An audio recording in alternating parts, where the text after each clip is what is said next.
바람길이. 퇴근길에 곧장 집으로 갈까 생각하다가 와인이 떨어진 것이 떠올랐다. 집 근처 마트에 들려 싸구려 와인을 살 수도 있었지만 마침 금요일 저녁이라 기분도 낼 겸 몇 정거장 더 떨어진 곳에 있는 백화점에 가기로 했다. 금요일 퇴근 시간이라 그런지 백화점이 있는 번화가 쪽으로 갈수록 길이 막히기 시작했다. 버스는 매 정거장에 정차해서 사람을 내리고 새로 태웠다. 급할 건 없었지만 나도 모르게 그냥 집 근처 편의점에서 살 걸 그랬나 하는 자주 섞인 혼잣말이 슬며시 입 밖으로 삐져나왔다. 지금쯤이면 집에서 와인 한 잔을 곁들인 저녁 식사를 하고 있을 터였다. 그래봤자 혼자 먹는 변변찮은 음식일 테지만 먹는 생각을 하니 점점 위장 속 허기가 식도를 타고 올라오는 것 같았다. 그때 백화점 정거장을 안내하는 여자의 음성이 들렸다. 무미건조한 그 소리가 귀를 타고 들어가 식도로 올라오는 허기를 가로막았다. 정거장에서부터 백화점까지는 100m 정도 떨어져 있었다. 버스에서 내리니 12월의 찬 기운이 금세 몸으로 파고들었다. 입고 있던 남색 하프 코트의 단추를 서둘러 잠그고 손을 바지 주머니에 찔러 넣었다. 백화점 정문으로 향하는 대로변 인도에는 인파로 가득했다. 크리스마스 장식으로 반짝거리는 백화점 외벽만큼이나 오가는 사람들의 발걸음도 들떠 있었다. 나는 조금 더 한적한 후문, 그러니까 정문 반대편에 있으니 내 마음대로 그렇게 부르는 문으로 방향을 틀었다. 후문으로 들어가면 별도의 에스컬레이터가 있어 지하 1층의 와인 코너에 쉽게 갈 수 있다. 후문을 10m 정도 앞둔 곳에서 교복을 입고 있는 한 소녀가 행인에게 말을 걸고 있는 것이 보였다. 중학생쯤 되었을까? 아직 고등학생은 아닌 것 같았다. 소녀의 말소리가 들릴 만큼 가까워졌을 때 소녀는 생각보다 더 앳되어 보인다는 것을 알았다. 교복이 아직 헐렁한 것을 보아 중학교 1학년 정도 되었을까 하는 생각이 머리를 스쳐갔다. 소녀는 지나가는 사람들에게 차비 10,000원만 빌려달라고 말했다. 몇몇 사람들이 소녀를 피해 바삐 걸음 옮기는 사이 곧 내 차례가 되었다. 소녀는 나에게도 약간 더 간절한 톤의 목소리로 차비가 부족해서 그러니 10,000원만 빌려달라고 했다. 나는 가출한 학생이 가짜로 구걸을 하고 있는 건 아닌지 의심했지만 입 밖으로 내진 않았다. A시에서 왔는데 지갑을 잃어버렸어요. 내 의심을 불식시키려는 듯 소녀가 옆도시 이름을 말했다. 나는 소녀에게 마음을 들킨 것 같아 순간적으로 방어적인 어투로 말해버렸다. 부모님께 연락하면 되지 않니? 그리고 A시까지 차비가 10,000원은 안 될 것 같은데.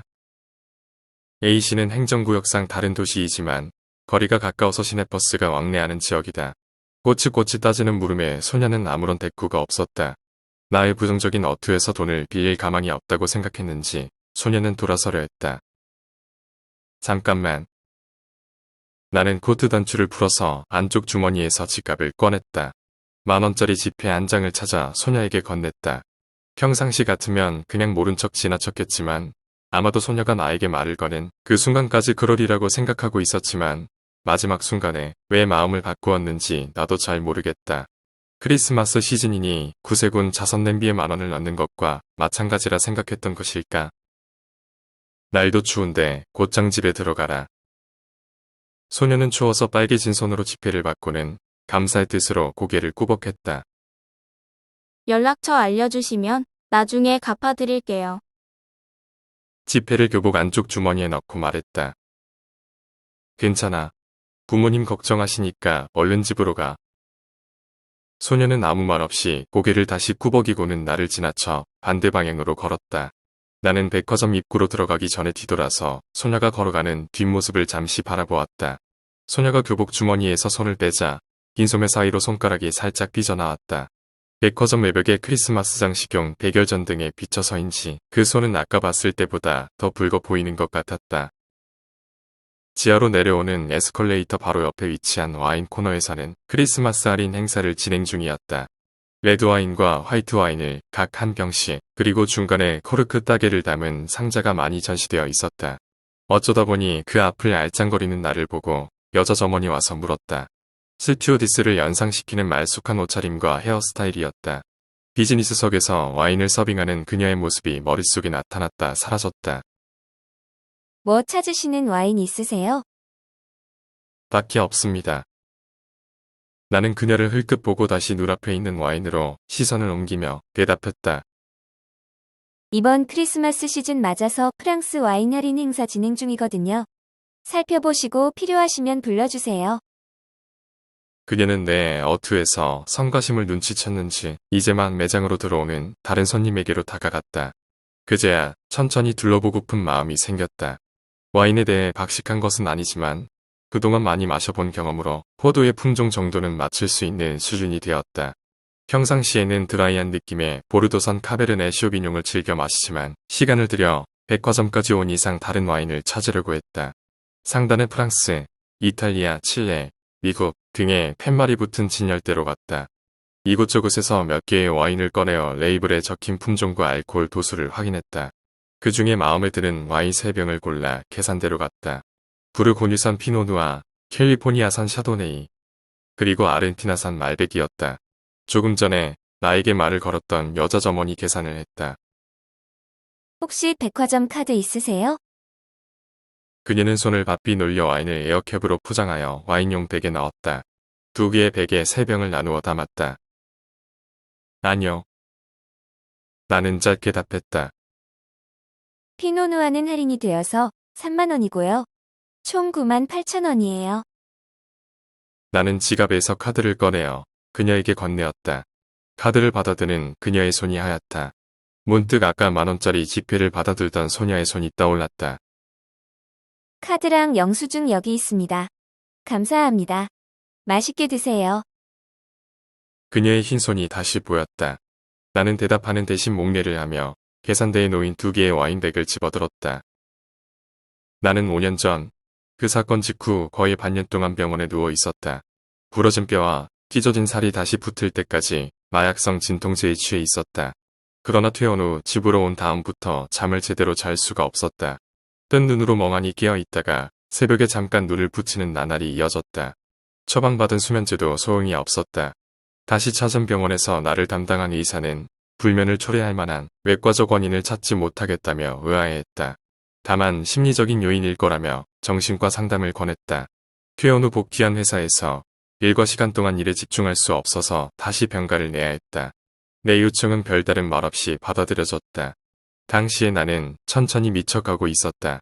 환한 대낮에 시뻘건 눈을 비비며 졸려 죽겠는데 잠들지 못하는 고통스러운 나날을 보내고 있었다.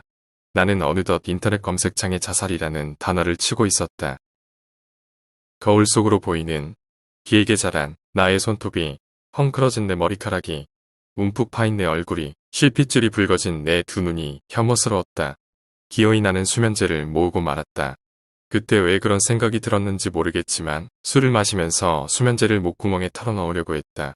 이제 와서 돌이켜 생각하니 영화나 드라마에서 그런 장면을 흔히 봐서 그런가 할 따름이다. 나는 술을 사기 위해 아파트 단지 내에 있는 마트에 갔다. 비록 규모가 작은 마트이긴 하지만 맥주와 소주는 물론 위스키, 보드카, 와인까지 팔고 있었다. 그전까지는 와인은 거의 마신 적도 없었는데 그때 왜 하필 와인을 골랐는지도 의문이긴 하다. 지금은 탄닌 성분이 주는 떨떠름한 맛을 즐기고 있지만 그날 밤 나는 와인의 맛을 전혀 느끼지 못했다. 그저 한 병을 다 비우며 마지막 잔의 수면제를 입에 털어넣으려고 했다. 사방이 고요한 심야에 주방의 식탁에서 충혈된 2눈이 와인이 반쯤 찬 잔을 들고 있는 손을 바라본다. 갑자기 눈꺼풀이 떨려온다. 바싹 말라 피 비린내가 나는 입안으로 와인을 성급히 쏟아붓는다. 다시 잔을 채우고 같은 짓을 반복한다. 2잔을 그렇게 연거푸 마시니 취기가 제법 올라서 얼굴이 붉어진다. 올라오는 트림을 참아내며 3번째 잔을 채운다. 그리고 식탁 옆 흰색 벽지에 펜으로 유서를 쓴다. 타살은 아니고 자살이다. 화장해달라. 부모님께 죄송하다. 이런 내용으로 글을 쓰는 동안 천천히 와인잔을 비운다. 유서를 다 쓰고 마지막 잔을 채운 뒤 비틀거리며 안방으로 들어갔다. 옷장 서랍에 둔 수면제를 찾으려 했지만 내 계획은 여기에서 실패하고 말았다. 침대 위 이불을 보자 나는 그 위로 쓰러졌다. 이 세상 그 어떤 것보다 부드럽다고 생각했다. 나는 그 보드러운 감촉에 파묻힌 채 삶의 유혹을 떨쳐낼 수 없었다. 아침에 일어나 보니 침대에 엎드려 있었다. 실로 오랜만에 숙면이었다. 그 다음 날에도 나는 와인을 마시고 침대에 누웠다. 어느 날 그 작은 마트에 진열해 놓은 와인을 몽땅 사들고 왔다. 그날 나는 벽지에 쓴 유서가 보이지 않도록 흰색 종이를 덧붙였다. 괴상한 일이지만 나의 몸은 술과 함께 차차 회복되었다. 마치 독실한 무슬림들이 매일 메카를 향해 절을 하듯이 나는 매일 와인을 종교처럼 마셨다. 지금은 하루쯤 걸러도 불면에 시달릴 것 같지 않지만 지난 5년간의 습관은 이미 관념이 되었다. 관념은 마치 수수깡에 고정된 연약한 바람개비처럼 바람이 불 때마다 돌고 돌아도 결국 멈추면 제자리에 붙어 있는 것이다. 관념은 바람에 맞서기보다 살기 위해 바람을 흘려보낸다. 그래서 관념은 죽음보다는 삶의 수단에 가깝다. 나는 살기 위해 와인 3병을 사들고 백화점에서 나왔다. 양손에 와인백을 들고 다시 거리로 나왔다.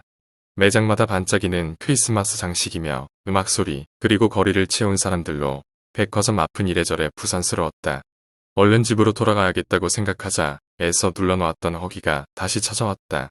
백화점 앞 횡단보도에서 신호를 기다렸다가 길 건너 버스 정류장으로 향했다.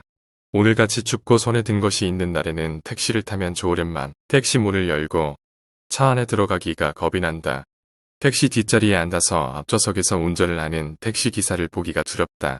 운전대를 잡고 있는 내 자신을 상상할까봐 두렵다. 그럴 때마다 숨이 콱 막혀온다. 버스를 타면 운전하는 상상을 하지는 않아서 다행이다. 그렇게 큰 차를 몰아보지 않아서일까. 병가 후 다시 다니기 시작한 회사에도 버스를 타고 출퇴근했다. 백화점 맞은편 정류장에서 살고 있는 아파트 단지 앞까지 가는 버스를 잡아탔다. 금요일 저녁 시간 때문인지 크리스마스가 가까워서 그런지 버스 안에 사람이 많았다. 버스가 흔들릴수록 양손에 든 와인백 때문에 마음이 불편했다. 집 터지는 대로를 따라 대여섯 정거장 정도인데 집 앞 정류장에 거의 도착할 무렵 창밖으로 헐렁한 교복을 입은 그 소녀가 보였다. 나는 김이 잔뜩 서린 창가에 바싹 붙어서 고개를 돌리면서 창밖의 소녀를 계속 바라봤다. 소녀는 지나가는 행인에게 다시 말을 걸고 있었다. 기분이 몹시 찜찜했다. 나는 속은 셈치고 그대로 지나갈 수도 있었지만 다음 정류장에서 내린 뒤 소녀에게 다가가기로 마음먹었다. 또 만났구나. 아직 집에 안 갔니? 나는 짐진 모른 척 말을 했다. 나를 본 소녀는 조금 놀라는 기색을 보였지만 아무 응답도 없었다. 나는 소매 밖으로 빼죽 나온 소녀의 손을 흘끔 보며 다시 물었다. 어디선가 불어온 찬바람이 코트 안으로 스며들어왔다. 너 저녁은 먹었니? 이 근처에 맛있는 설렁탕 집이 있는데 아저씨랑 같이 먹지 않을래? 나도 아직 안 먹었거든. 참, 너 설렁탕 좋아하니? 소녀는 긍정도 부정도 하지 않았다. 나는 와인백을 든 채 소녀에게 손짓을 하며 앞장섰다. 소녀는 주인 잃은 강아지처럼 말없이 나를 따라왔다. 저녁 피크타임이 약간 지난 시각이었지만 설렁탕집은 분주했다. 입구에 들어서자마자 쭉 둘러본 식당 안의 빈 식탁이 한눈에 들어오지 않았다. 식당의 제일 구석진 자리에 빈 식탁을 하나 발견하고 그쪽으로 향했다. 지나가며 마주친 점원에게 재빨리 설렁탕 2그릇을 주문했다. 내가 와인백을 옆자리 의자에 놓고 자리에 앉자 소녀가 말없이 내 맞은쪽에 앉았다. 소녀는 고개를 숙이고 있었다. 어색한 분위기 탓인지 나도 모르게 조금 전에 거리에서 들은 크리스마스 캐롤을 흥얼거렸다. 이윽고 주문한 설렁탕이 나오자 나는 아무 말도 하지 않은 채 뜨거운 국물을 입에 넣기 시작했다. 그제야 소녀가 숟가락을 잡았다. 뚝배기에 입을 가까이 댈 때마다 안경에 뜨거운 기운이 서렸다. 한 입 베어 물은 잘 익은 깍두기가 아삭하니 맛있었다. 가출한 거니? 식사가 끝나갈 무렵 먼저 말을 건 것은 나였다. 소녀는 말없이 고개만 끄덕였다. 나는 이유를 묻고 싶었지만 그러지 않기로 했다. 각자 저마다의 사정이 있기 마련이다. 어린 소녀라도 말이다. 아직 중학생이지? 몇 학년이니? 1학년이요. 소녀는 그제야 닫혀있던 입을 열었다. 사람들한테 돈은 빌려서 어떻게 하려고 했니? 오늘만 찜질방 가서 자려고. 소녀는 계속 고개를 숙이고 있다. 오늘만? 집에서 오늘 나온 거니? 네. 아빠가 와서요. 아빠가 왜? 학교 끝나고 집에 가보니까 아빠가 술 취해서 할머니를 때리고 있어서 무서웠어요. 순간적으로 그럼 경찰에 신고를 했어야지 하고 말하려고 했으나 쓸데없는 짓이라는 생각에 접는다. 그럼 친구네 집이라도 가지. 친구 없어요. 찜질방은 가봤니? 네. 예전에 할머니랑. 소녀의 말을 들으며 이것도 거짓말일지 모른다는 생각이 스쳐갔다. 찜질방은 밤늦게 미성년자 손님을 받지 않는다. 그러나 만에 하나 진실이면 어떻게 되는가? 그렇다고 해도 내가 이 소녀를 위해 해줄 수 있는 것은 없었다. 아니, 한 가지는 해줄 수 있겠다고 생각했다. 찜질방 같은 데서 자지 말고 아저씨 집이 바로 저길 건너 아파트인데 오늘 밤은 아저씨 집에서 자고 가라. 아저씨, 나쁜 사람 아니니까 괜찮아. 소녀는 긍정도 부정도 하지 않았다. 그럴 경우 긍정이라는 것을 나는 눈치챘다. 나는 계산을 하고 식당을 나왔다. 소녀는 다시 내 뒤를 졸졸 따라 집까지 왔다. 이 방을 쓰렴. 전에 딸애가 쓰던 방인데 한동안 침대를 안 쓰긴 했지만 괜찮을 거야. 화장실은 저쪽에 있고. 거실로 들어온 소녀에게 집안 이쪽 저쪽을 손으로 가리키며 안내했다. 주방에 불을 켜고 식탁 위에 사온 와인을 놓았다. 그 사이 소녀는 화장실로 들어갔다. 안방으로 들어와 옷을 갈아입으며 그 사건 이후로 내가 딸이라는 말을 다시 입 밖으로 꺼냈다는 사실을 깨달았다. 옷을 다 갈아입은 나는 딸의 방에 있는 옷장에서 소녀가 갈아입을 만한 편한 옷을 찾았다. 소녀의 체격이 작아서 아내의 옷보다 딸의 옷이 더 맞을 것 같았다. 화장실에서 나온 소녀에게 옷을 건네주고는 나는 욕실로 들어가서 세수를 하고 손발을 씻었다. 그 사이 소녀는 교복을 벗고 딸의 옷으로 갈아입었다. 조금 작은 감이 있었지만 하룻밤 보내기에는 불편해 보이진 않았다. 나는 소녀에게 욕실로 가서 씻으라고 한 뒤 식탁으로 가서 사온 와인을 정리했다. 그중 한 병을 따서 와인잔을 채웠다. 피노누아의 과일 향이 공기 중에 스며들었다. 식탁에 앉아 혼자 홀짝거리고 있을 때 얼굴에 물을 잔뜩 묻힌 소녀가 욕실 밖으로 나왔다. 욕실에 수건 남은 게 없어? 소녀가 고개를 끄덕였다. 나는 재빨리 안방 옷장 속에서 수건 한 개를 꺼내 들고 거실로 나왔다. 수건을 받아든 소녀는 얼굴을 닦고 딸의 방으로 들어갔다. 와인 한 잔을 다 마시고 두 번째 잔을 채우고 있을 때 소녀가 방에서 나왔다. 재워주셔서 감사합니다. 고개를 숙이며 나에게 인사를 했다. 말수가 적은 소녀가 이렇게 먼저 말을 꺼내는 것을 보니 제 딴에는 방에서 많이 고민했으리라 생각했다. 딸 같아서 그래. 아저씨 딸은 여기서 같이 안 사나요? 응, 이제 같이 안 살아. 나의 대답에 한동안 침묵이 흘렀다. 나는 와인잔을 만지작거리고 있었다. 술 마시는 거 좋아하세요? 우리 아빠도 술을 엄청 많이 마시는데. 응, 이건 뭐랄까. 약 대신 먹는 거야. 아저씨가 조금 아픈 데가 있거든. 그래도 술이 약이라니. 우리 아빠는 술을 너무 많이 마셔서 약을 먹어요. 응, 살다 보면 술이 약이 될 때도 있어. 그런데 아버지랑 할머니랑 너랑 이렇게 셋이 같이 사는 거니? 아니요. 아빠는 일 나갔다가 어쩌다 가끔 들어오고 할머니랑 저만 같이 살아요. 오늘 같이 아빠가 술 마시고 행패 부리는 날이 가끔 있어요. 할머니가 말려도 소용없어요. 할머니가 엄마도 그래서 나갔대요. 전 그냥 아빠가 싫어요. 딸의 티셔츠 라운드 넥 위로 보이는 소녀의 가냘픈 목에 힘이 들어갔다. 아빠가 또 술 먹고 행패 부리면 어떻게 하려고? 나는 짐짓 걱정이 되는 투로 물었다. 잘 모르겠어요. 그래, 돈 모으려고요. 돈 모아서 어디 찜질방이나 이런 데로 도망치려고요. 그래서 알바 같은 거라도 구하려고 여기저기 돌아다녀봤는데 아직 어리다고 아무도 안 시켜줘요. 그래, 알았다. 추운데 돌아다니느라고 피곤했을 텐데 방에 들어가서 쉬다가 자라. 네. 소녀는 다시 고개를 숙이며 인사를 하고는 딸의 방으로 들어갔다. 마시던 와인을 천천히 다 비우고 화장실에서 이를 닦고는 방으로 들어가 침대에 누웠다. 머리맡 탁자에 놓인 소설을 집어들었으나 좀처럼 눈에 들어오지 않았다. 새벽녘 밝은 기온에 눈이 잠시 떠져서 자리에서 일어났다. 읽던 소설이 바닥에 떨어져 있었다. 나는 소설을 집어 다시 탁자에 놓고 자리에서 일어나서 방에 불을 끄고 다시 누웠다. 금방 다시 잠에 빠져들었다. 아침에 일어나니 집안이 평소처럼 조용했다. 딸의 방문에 노크하려다가 현관을 보니 소녀의 신발이 없는 것을 알았다. 역시나 노크를 해도 응답이 없었다. 방문을 여니 침대 위에 가지런히 개어진 딸의 옷만 보였다. 아침이라도 먹고 가지 하고 생각했으나 집에 먹을 게 마땅치 않다는 게 떠올랐다. 또 어딘가에서 행인에게 돈을 빌리는 소녀의 모습이 연상되었다. 가슴 한 구석이 아려왔다. 냉장고 문을 열고 생수를 꺼내어 몇 모금 들이키고는 다시 넣었다. 욕실로 가서 세수를 하고 얼굴을 닦았다. 로션이 떨어졌다. 마지막 몇 방울을 얼굴에 발랐다. 다시 냉장고 문을 열고 우유를 꺼내 그릇에 담은 시리얼에 부었다. 아침은 늘 이렇게 간편식으로 때운다. 간혹 계란 후라이를 할 때도 있지만 오늘은 그마저도 떨어졌다. 시리얼을 먹으며 딸의 옷을 입었던 소녀의 모습을 다시 떠올렸다. 초등학교 5학년짜리의 옷이 맞으니 소녀가 작긴 하구나. 다음에 또 만나면 딸의 옷 몇 벌을 줄까 하는 생각도 들었지만 그때에는 소녀가 자라있겠지 하고 단념했다.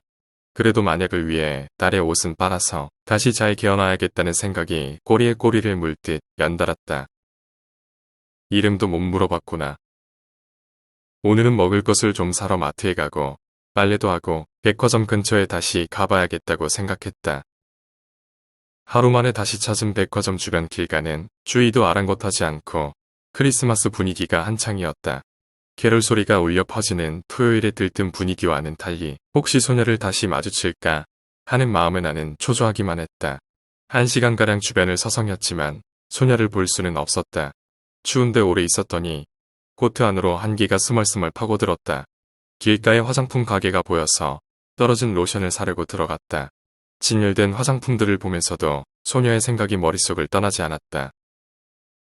오늘은 집으로 들어간 걸까? 소녀의 아버지가 다시 폭력을 휘두르면 어쩌지? 모두 다 소녀의 거짓말일 수도 있었지만 걱정되는 마음을 어쩔 수 없었다.